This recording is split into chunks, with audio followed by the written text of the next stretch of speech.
When you see your boy The Grizz, you know what it is, what it do, what it is. Once again, yes, I am The Grizz. Welcome back to Yesterday Today. This, of course, is the show where we bring you some of the biggest gaming news you may have missed from yesterday, today. And I know, 2 days in a row, you're seeing your boy on here. And yeah, I'm going to try to put this out here a little bit more regularly, trying something out. But we got some stuff to go over, okay? We got some stuff coming out of Microsoft.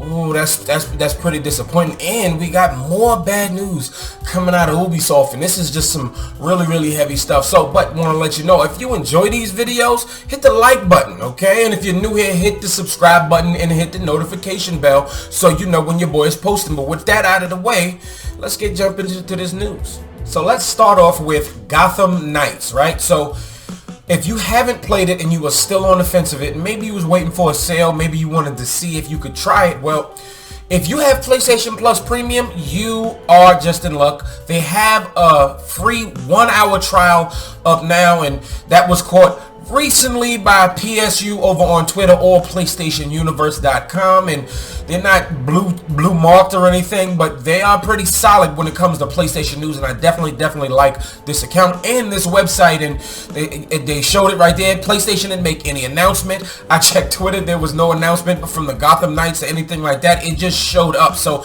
but if you have PlayStation Plus Premium, you can play it for just 1 hour. But if you're like me and you only got extra, and I feel like that's probably the best tier to have at the moment, well, then you're just going to have to miss out on it, or you're just going to have to wait for the game to come on a sale, or maybe hit the extra tier eventually. But are you going to play this? Let me know down in the comments below. So let's start off today with talking about some PlayStation news. And, well, if any of y'all played Returnal over on the PS5, it's over there on PS Plus Extra if you were just curious about it like I was. And I wasn't too happy about, playing through some of it, surviving, and then just at the drop of a dime, it being snatched away from me. But if you are into that, that is a good quality AAA roguelike game. And I'm not saying the game is whack or anything. I'm just not that skilled of a player, and I can admit that. But if you were waiting for it to hit PC, well, you don't have to wait long. You can wait until the day after Valentine's Day. Okay, hopefully you get that as a gift. February 15th. Returnal will be on PC, and they have also released specs. I will leave you a link below. Let me know if you are interested in playing Returnal, and have you been waiting for it to hit PC. Alright, so let's talk about Ubisoft, who's not having a really good time presently. And, well, so they basically said Mario plus Rabbids, the sequel, it's not doing too well. It didn't live up to expectations, and maybe the expectations were too high. They delayed Skull and Bones again, and so now Yves Guillemot, he made a remark recently in an email that he sent around the company, basically saying like, yo, the ball is in y'all court. I really need y'all to cut back on y'all spending and just pay attention to everything you're doing. He said, I need your full energy and committed to ensure we get back on the path to success. He said this in Ubisoft Paris. They said on January 27th for half a day that they are going to strike and protest what he said in this email. And this is coming to you from the Washington Post, of course. And he also said they canceled 7 games, and then even another game recently got canceled after just one closed alpha. And it's just, maybe they need to basically restructure, not really fire people or anything like that. Just think about it. Stop just chasing the next big thing and or making everything games as a service. Maybe focus on making good games, and if you do that, people will still come, straight up. I mean, if you still have Assassin's Creed, you have my boy Sam Fisher over there in Tom Clancy's games, stuff like that, just sitting there. Just make those games good and stop trying to make everything games as a service, and focus on making them enjoyable experiences. And maybe, just maybe, you could turn this around. And I'm really interested in seeing where things are going with Ubisoft, because this isn't really good, because there's just been a lot going on. So, but let me know what you think about all of this down in the comments. Alright, and rounding off the stories today, some really rough news coming out of Microsoft. They're going to lay off 10,000 people. In fact, they did it yesterday. And Well, Bloomberg reported it, but Jason Schreier hooked us up with a nice breakdown because Bloomberg is locked behind a paywall, and over on his Twitter account, it says Microsoft is laying off 10,000 people today, including in its gaming divisions such as Xbox and Bethesda. This mass layoff arrives exactly 1 year after Microsoft announced plans to purchase Activision Blizzard for $69 billion. This is very, very, very unsettling, very, very sad, and very, very unfortunate. 10,000 people that are going back out into the workforce when I think the gaming industry is very, very booming, but it's still like, you know, people don't want to lose their jobs. But then Jason Schreier, he just continued to report on it, and he says the scale is not yet clear, but Bloomberg has so far confirmed job cuts at Bethesda Game Studios, in quotation Starfield, and 343 Interactive Halo. A Microsoft spokesperson declined to comment on how many employees of the gaming division were laid off. And then he also said Microsoft won't share specific numbers, but several employees have told me that 343 Industries was hit hard.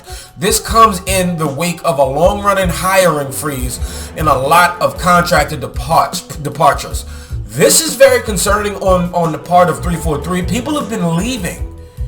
A lot of people have been leaving some of the top spots, and then, you know, to some of the other spots, and now like mass layoffs. I'm wondering what's going to happen. And I saw Ryan McCaffrey, he posted out something like just a question, you know, it's just speculation, not saying that anything is going to happen. They don't know how bad it is, but he said, what if the people that made Doom or Wolfenstein did a Halo game? Not saying it has to be Master Chief or they just getting rid of 343 or anything like that, but what if the other Xbox-owned studios make games from other studios? Basically from other studios. I've said this on the channel some time ago. It's just like, I like to see different developers inside one ecosystem, like inside one company, work on each other's IP. You know, it's very often that other developers from outside help develop internally with other people. You got Bandai Namco help with Super Smash Brothers on a Nintendo, so it's really, really interesting. And then Microsoft CEO Satya Nadella made $54.95 million in total compensation last year. And Joe Staten, who joined 343 in 2020 to steer Halo Infinite toward the finish line, is leaving the studio to rejoin Xbox Publishing, Bloomberg has learned. It sounds like 343's Halo Infinite campaign team got hit hard. In an email to staff, studio head Pierre Hintz wrote that we've made the difficult decision to restructure elements of our team, which means some roles are being eliminated. This type of thing is always trash, and I'm just, maybe, I don't want to say it's it for Halo, because I'm a Halo fan and I've always loved Halo. It's a little emotional for me because it really defined my teenage years with just a bunch of my friends, and I don't want Halo to go away. I don't want people to lose their jobs.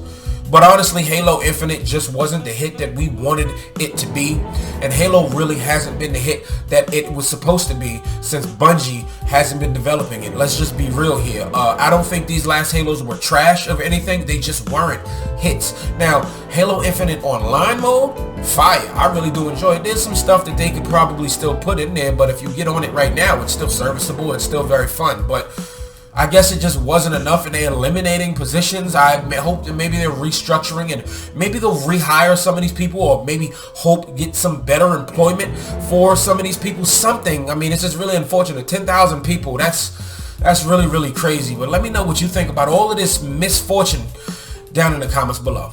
Alright, thank y'all so much for making it to the end of this video. Look at you, and you probably new too. Why don't you hit that red subscribe button and then hit that notification bell so you know when your boy is posting. And for my regular subscribers, have y'all been tuning in? Would y'all like to see me do this every single day? Would you like to see me just push myself and just do this Monday to Friday and maybe throw in some other content? Would you like to see this? Let me know down in the comments below. But also, let me know what you think about everything we discussed about 10,000 people being laid off from Microsoft and Ubisoft employees in Paris getting ready to go on strike. And are you excited about Returnal finally hitting the PC? And let me know what you think about everything down in the comments below. And thank y'all so much for watching, man. And this video is finito.